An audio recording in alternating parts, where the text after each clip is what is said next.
नमस्कार दोस्तों, स्वागत है आपका केटी वॉइस स्टोरीज चैनल में।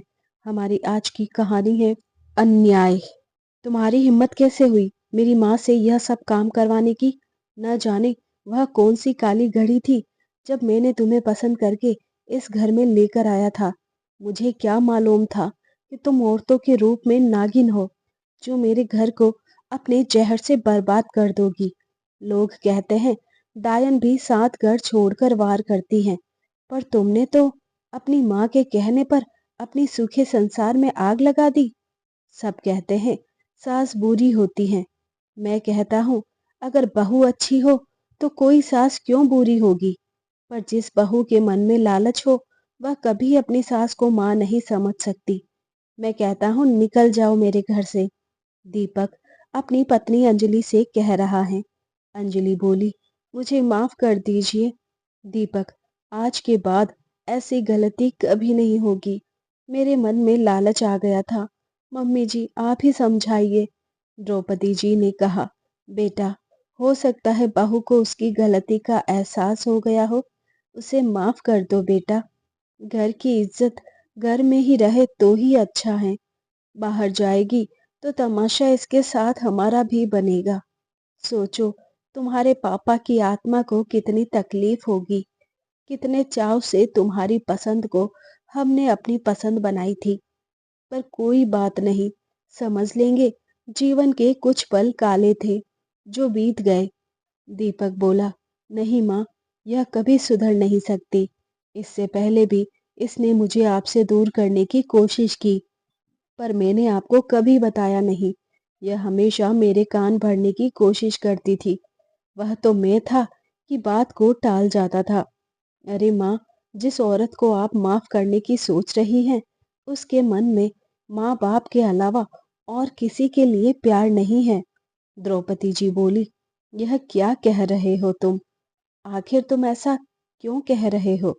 दीपक ने माँ को पुरानी घटना बताते हुए उस दिन को याद किया जब दीपक और अंजलि की शादी की बात चल रही थी।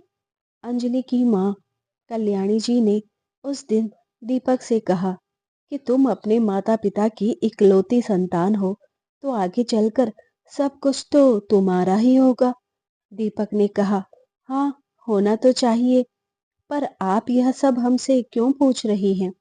कल्याणी जी ने कहा, अरे मेरी बेटी भी तो इकलौती है, तो हमारी दौलत भी इसकी ही होगी। अब हम अपनी बेटी तुम्हारे माता पिता को दे रहे हैं, तो तुम भी तो अपने बेटे होने का फर्ज निभाओगे। उस वक्त दीपक ने उस बात को हंसी में टाल दिया था। दीपक ने अंजलि को खुद पसंद किया था। दीपक स्वभाव का कोमल था, कभी किसी का मन नहीं दुखाता था और माँ बाप उसकी खुशी में ही खुश रहते थे। उसके पिता रामानुज बाबू रिटायरमेंट की कगार पर थे, तो उन्होंने सोचा रिटायरमेंट से पहले धूमधाम से बेटे की शादी करें। जो उन्होंने दीपक की खुशी के लिए अंजलि से शादी करवा दी। द्रौपदी जी बहू पाकर खुशी से फूले नहीं समा रही थी। द्रौपदी जी घर गृहस्थी को बड़ी बारीकी से संभाल रही थी। आते ही अंजलि ने जिम्मेदारी लेने का दिखावा किया, तो द्रौपदी जी ने कहा, बहू, तुम्हारे हाथों की मेहंदी उतरी नहीं है। अभी मैं काम करने लायक हूँ। तुम अपनी जिंदगी जियो। जब मेरे हाथ पैर ना चले तब तुम मेरी सेवा कर देना। करीब 1 महीने बाद कल्याणी जी अंजलि के घर आई। द्रौपदी जी ने सबके लिए भोजन बनाया। सब खा पीकर बहुत खुश थे। थोड़ी देर बाद कल्याणी जी ने कहा, समधन जी, अगर मैं अपनी बेटी के साथ अकेले में कुछ बात करूं तो आपको ऐतराज तो नहीं? द्रौपदी जी ने मुस्कुराकर कह दिया, नहीं नहीं, बहू मेरी बाद में है, पहले आपकी बेटी है, तो आपका अधिकार है। जाइए बहू, ले जाओ अपनी माँ को अपने कमरे में। इतना कहकर दोनों माँ बेटी कमरे में चली गई। कल्याणी जी अंजलि से बोली, तुम्हारी सास तो तुम्हें बहुत आराम दे रही है। और क्या क्या आता है तुम्हारी सास को? अंजलि हंसकर बोली, अरे यह पूछो मम्मी कि क्या क्या नहीं आता है। मम्मी, आप विश्वास नहीं करोगी, 1 महीना हो गया है, मैंने रसोई में पैर तक नहीं रखा। अरे! यहाँ तक कि जब मैं कहीं जाती हूँ, तो मम्मी जी ही मुझे तैयार कर देती हैं। मैंने सुना है, यह अपनी जवानी में एक अच्छी ब्यूटीशियन हुआ करती थी। मेरे बालों में तेल लगाना, घर का काम करना, सब कुछ वही करती हैं। मैं तो महारानी बनकर रहती हूँ। कल्याणी जी बोली, क्या?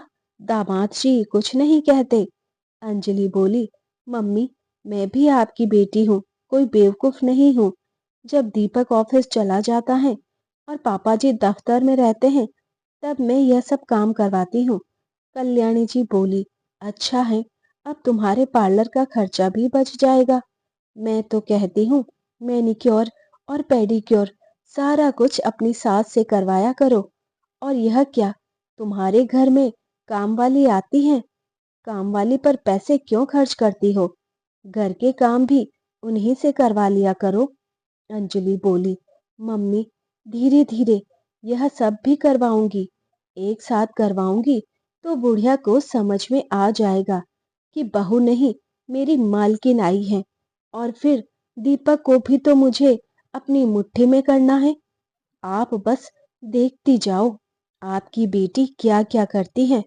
दोनों माँ बेटी हंसने लगी। जब जब कल्याणी जी अंजलि के घर आती थी, उसके मन में और जहर घोल कर जाती थी। ऐसा नहीं था कि द्रौपदी जी को समझ नहीं आती थी, वह भी अनुभवी थी। फिर भी वह उसे अपनी बेटी समझकर प्यार करती थी। धीरे धीरे समय बीता। अब रामानुज बाबू भी रिटायर्ड हो चुके थे, तो वह हर वक्त घर में ही रहते थे। अंजलि को बड़ी परेशानी होती थी। एक दिन द्रौपदी जी रसोई में कुछ कर रही थी, तो रामानुज बाबू आवाज लगाई, द्रौपदी की, बहुत देर हो गई। वह बोले, द्रौपदी, बहू के आने के बाद भी तुम्हारे पास मेरे लिए वक्त नहीं है। अरे, अपनी उम्र देखो। मैं कहता हूँ, बहू को कुछ सिखा दो, वरना रिश्तेदार कहेंगे माँ ने तो कुछ सिखाया ही नहीं, सास भी कुछ नहीं सिखा सकी। कल को अगर इसकी बहू आएगी, तो यह उससे कैसे संभालेगी? द्रौपदी जी को पति की बात सही लगी। अब अंजलि नौकरी तो करती नहीं थी, तो द्रौपदी जी सुबह का नाश्ता बनाती और सबके सामने बोली, बहू, अब तुम्हारे पापा जी भी घर पर रहते हैं, इनका भी काम मुझे ही करना होता है। ऐसा करो, दोपहर का खाना तुम बना लिया करो। इसी बहाने तुम्हारे हाथ का स्वाद हम चख लेंगे, और जो कमी हुई तो मैं बता दूंगी। अंजलि घूर कर अपने ससुर की तरफ देखने लगी। रामानुज बाबू के घर में होने के कारण अंजलि भी घर से ज्यादा बाहर नहीं निकल पाती थी।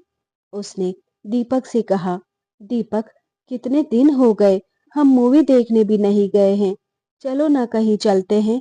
दीपक बोला, ठीक है, संडे को हम सब घूमने चलते हैं। अंजलि बोली, हम सब? दीपक बोला, हाँ, मम्मी पापा को भी ले चलते हैं, अब तो पापा भी फ्री हो गए हैं। अंजलि दीपक को रिझाते हुए बोली, दिन भर तो हम सब घर में एक साथ ही रहते हैं, यह मूवी में तुम्हारे साथ देखना चाहती हूँ। क्या तुम नहीं चाहते कि हम 2 से 3 हो? क्या पूरी जिंदगी मम्मी पापा का हाथ थाम कर चलना चाहते हो? हमें अपनी भी एक अलग दुनिया बनानी होगी। अब जब मेनका के सामने विश्वामित्र नहीं टिक पाए थे, तो ऐसे में पत्नी के सामने पति कैसे टिकेगा?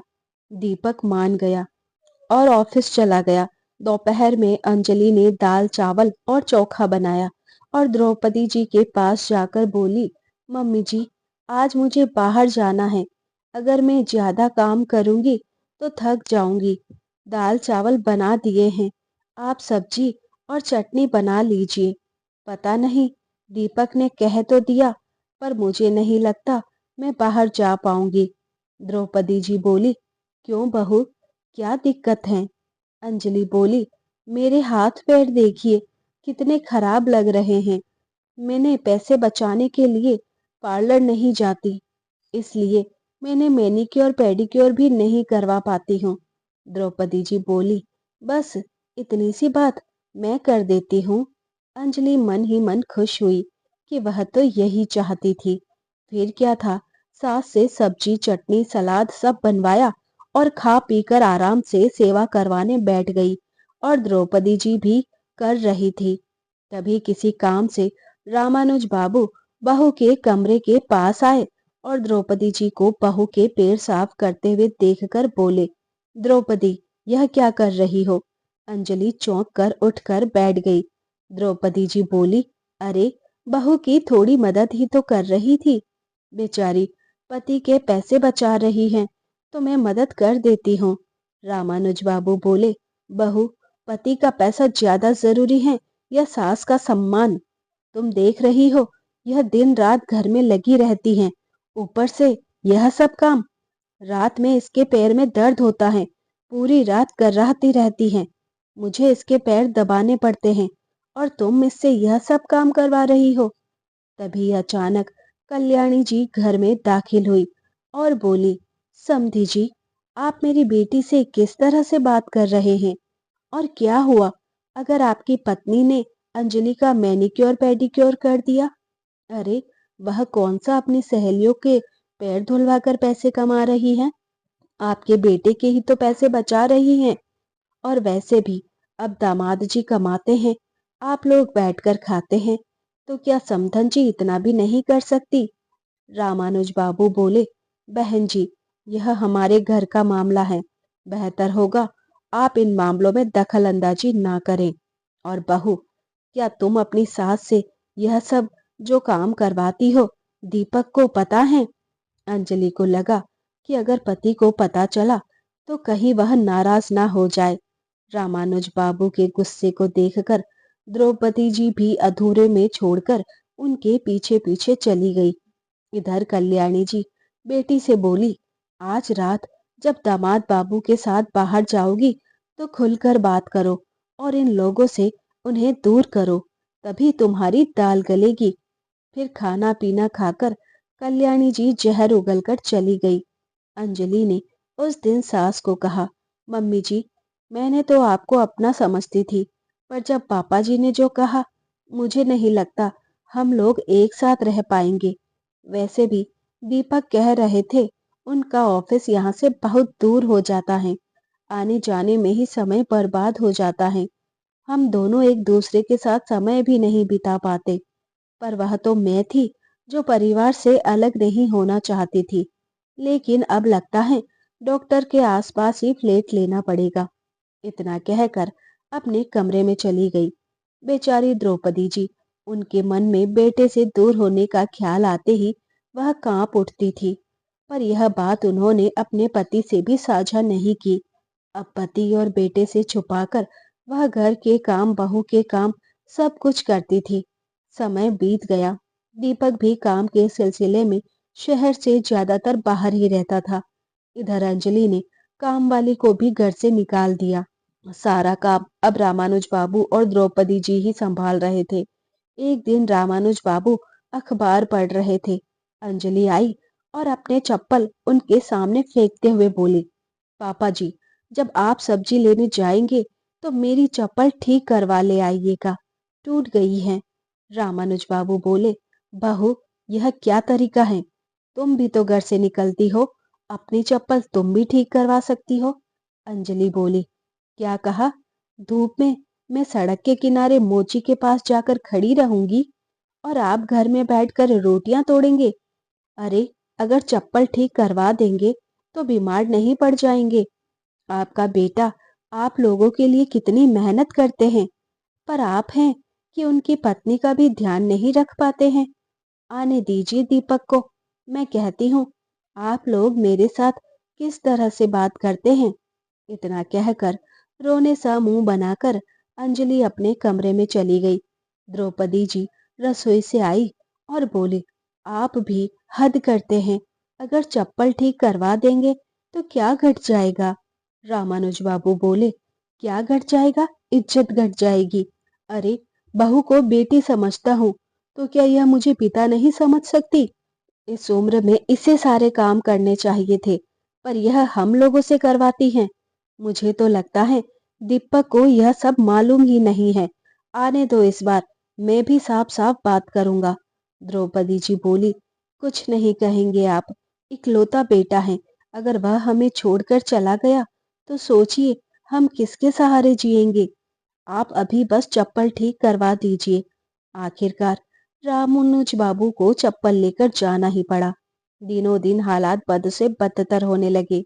दीपक जब भी घर में रहता, अंजलि किसी न किसी बहाने उसे अपने पास बुला लेती। बेटे से बात करने का मौका तक नहीं मिलता था। एक दिन रामानुज बाबू को मौका मिला और वह बोले, बेटा, तुम्हें हमसे कोई शिकायत है क्या? तुम्हारी शादी के बाद हम तुम्हारे लिए बदल गए हैं। दीपक बोले, नहीं पापा, मुझे कोई शिकायत नहीं है। मुझे तो अपने आप से शिकायत हो रही है कि इस नए प्रोजेक्ट की वजह से मैं आप लोगों के साथ वक्त ही नहीं बिता पाता हूँ। आप बताइए, अंजलि आप लोगों का ख्याल तो रखती है ना? तभी अचानक अंजलि सामने आ गई तो रामानुज बाबू बोले, हाँ बेटा, बहू हमारा बहुत ख्याल रखती है। बस हमें अपना माता पिता समझे, इससे ज्यादा हमें और क्या चाहिए। उसके बाद वह चले गए। अंजलि दीपक के पास जाकर बैठ गई और बोली, अब इससे ज्यादा मैं लोगों के लिए क्या करूं? आप ही बताइए। दीपक बोला, तुम कहना क्या चाहती हो? पापा ने तुम्हारी कोई शिकायत नहीं की है। अंजलि बोली, शिकायत नहीं की पर कटाक्ष तो किया। आपके पैसों से पूरा घर चलता है। पापा जी अपनी पेंशन को हाथ तक नहीं लगाते हैं और ऊपर से आपके नहीं रहने पर मुझे उल जुलूल बातें सुनाते रहते हैं। मैंने आपसे कभी कोई शिकायत नहीं की और आप भी इस विषय में उनसे बात मत कीजिएगा। मैं उन्हें दुखी नहीं देखना चाहती। दीपक को बहुत खुशी हुई कि अंजलि उसके माता पिता के बारे में इतना सोचती है। एक रोज द्रौपदी जी अंजलि से बोली, बहू, तुम्हारी शादी को 2 साल हो गए हैं। अब हमें भी पोता पोती का मुंह दिखा दो। बाहर वाले सब सवाल करते हैं। अंजलि बोली, आपको पोते का सुख देने के चक्कर में मैं अपना शरीर खराब नहीं करना चाहती। घर के काम तो आपसे होते नहीं हैं। पोते को कौन संभालेगा? आपकी माँ? बेचारे रामानुज बाबू अपमानित होकर अपने कमरे में अंदर ही अंदर उबल रहे थे, पर किसी से कुछ भी नहीं कह पा रहे थे क्योंकि पत्नी ने अपनी कसम जो दे रखी थी। एक दिन अंजलि द्रौपदी जी को न जाने क्या क्या कह रही थी। उस दिन रामानुज बाबू का धैर्य खत्म हो गया और गुस्से में चिल्लाकर बोले, बस बहू, चुप हो जाओ, वरना। इतना कहते ही उनके सीने में दर्द हुआ और वह धड़ाम से जमीन पर गिर पड़े। जब तक उन्हें डॉक्टर के पास ले जाया गया, उन्हें मृत घोषित कर दिया गया। बेचारी द्रौपदी जी अकेली हो गई। बेटा दूसरे शहर जाता, पति है नहीं, अब आखिर वह अपना मन किसके पास हल्का करे। दिन रात घर के कामों में लगी रहती थी। एक दिन अंजलि से बोली, बहू, अब मुझसे घर के काम नहीं हो पाएंगे। पोछा लगाती हूँ तो उठ नहीं पाती हूँ। देखो, पूरा घुटना सूज गया है। अंजलि बोली, घर का काम आपसे होगा नहीं और कुछ आप करेंगी नहीं तो क्या बैठकर खाएंगी? द्रौपदी जी बोली, तुम ही बताओ बहू, मैं क्या कर सकती हूँ? अंजलि के दिमाग में शैतानी जागी। उसने कहा, ठीक है, काम वाली मैं रख लेती हूँ। आप आराम से कोई दूसरा काम कीजिए। द्रौपदी जी खुश हो गई कि शायद बहू को हम पर दया आ गई। आए दिन सहेलियों को घर बुलाती और द्रौपदी जी से मैनिक्योर पेडिक्योर और बाकी की चीजें करवाती और घर बैठे पैसा कमाती थी। द्रौपदी जी सोची, आसमान से गिरे खजूर पर अटके। एक दिन अंजलि आराम से आंखें बंद करके लेटी थी और द्रौपदी जी बहू के पैरों की मालिश कर रही थी। तभी अचानक से दीपक कमरे में आ गया। बेटे को देखकर द्रौपदी जी ठिठक गई। दीपक समझ नहीं पाया कि उसकी माँ की यह दशा। बस माँ को चुप रहने का इशारा किया। द्रौपदी जी रुक गई। अंजलि बोली, अब क्या हो गया? इतनी जल्दी थक गई? पैर दबाओ उसके, बाद में मेरे पैरों की नेल पॉलिश भी बदलो। द्रौपदी जी अटकती हुई बोली, बहू, अरे दीपक को पता चला तो? अंजलि बोली, भूल जाओ, आपका बेटा मेरी मुट्ठी में है। जब उन्हें अपने बाप की तकलीफ पता नहीं चली तो यह सब कैसे पता चलेगा? और अब तो मैं घर में काम वाली भी रख ली है तो सवाल ही नहीं उठता। चुपचाप मेरे पैर दबाओ। तभी अंजलि के गाल पर एक जोर का तमाचा पड़ा। अंजलि को मानो दिन में तारे नजर आने लगे। आप आप अचानक कैसे आए? आपने आने की खबर भी नहीं दी। दीपक ने अंजलि का हाथ पकड़कर खींचते हुए बाहर ले गया और बोला, तो यह है तुम्हारा असली रूप? और माँ से बोला, माँ मुझे माफ कर दो, आप लोगों को यह इतना परेशान करती रही और मुझे पता भी नहीं चला। उस दिन पापा मुझे कुछ कहना चाह रहे थे, पर इसने मुझे सुनने नहीं दिया और ना ही पापा को कुछ कहने दिया, और आपने भी कुछ नहीं बताया, और आप कह रही हैं मैं इसे माफ कर दूं? नहीं माँ, यह आपके प्यार और मेरी माफी के काबिल नहीं है। 2 साल में इसने मेरे हंसते खेलते घर को वीरान कर दिया। यह मेरे साथ अब नहीं रह सकती। अंजलि कभी दीपक से माफी मांगती तो कभी द्रौपदी जी से, और द्रौपदी जी बेटे का मुंह देखती। बेटा बोला, माँ किसी ने सच ही कहा है, अन्याय करने वाला अगर दोषी है तो सहने वाला उससे बड़ा दोषी बनता है। इसके साथ साथ आप लोग भी दोषी हो जो इसकी गलतियों को नजरअंदाज करते हैं। मैंने हाथ जोड़ता हूँ, आप बीच में मत बोलो। द्रौपदी जी चुपचाप पीछे हो गई। शायद बेटा सही कह रहा है। दीपक ने अंजलि के घर वालों को सबके सामने सारा चिट्ठा खोलकर रख दिया। कल्याणी जी को बुलाया। कुछ कहना चाहा तो द्रौपदी जी उठ खड़ी हुई और बोली, सुना था कि लड़की की माँ अपनी बेटी के घर में कभी कभी आग लगा देती है, पर आपने तो अपनी बेटी का संसार बसने से पहले ही उजाड़ दिया है। कल्याणी जी बोली, भूलिए मत, अगर बात बड़ी हो तो हम कोर्ट तक जाएंगे, फिर आपको मेरी बेटी को संपत्ति में हिस्सा भी देना होगा। द्रौपदी जी बोली, संपत्ति? अरे मैंने तो अपने घर का एक हिस्सा तक ना दूं इस लड़की को। जिस लड़की ने मेरे पति को मार डाला, हर्जाना तो उसे देना होगा। मैं पुलिस में कंप्लेंट लिखवाऊंगी और गवाही देने मेरे मोहल्ले वाले भी आएंगे। कल्याणी जी के होश उड़ गए। फिर क्या था, दीपक ने किसी की नहीं सुनी और कल्याणी जी को अपनी बेटी को ले जाना ही पड़ा। कुछ समय बाद दीपक ने अंजलि से तलाक ले लिया और अपनी माँ के साथ दूसरे शहर में जाकर बस गया, और अंजलि अपने व्यवहार के कारण अकेली रह गई। कुछ दिनों बाद द्रौपदी जी एक लड़की को देखकर अपने बेटे दीपक की शादी करा देती हैं। दीपक अपनी जिंदगी में खुश हैं। द्रौपदी जी की सेवा दोनों बेटे बहू अच्छे तरीके से करते हैं। तो दोस्तों ये थी हमारी आज की कहानी। उम्मीद करती हूँ पसंद आई होगी। ऐसी और कहानियाँ सुनने के लिए बने रहिए हमारे साथ, अपना प्यार और सपोर्ट दीजिए। चैनल पर नए हैं तो सब्सक्राइब कीजिए। मिलते हैं जल्द ही एक नई कहानी के साथ। तब तक आप अपना ख्याल रखिए। वीडियो को हाइप देना ना भूलें। धन्यवाद।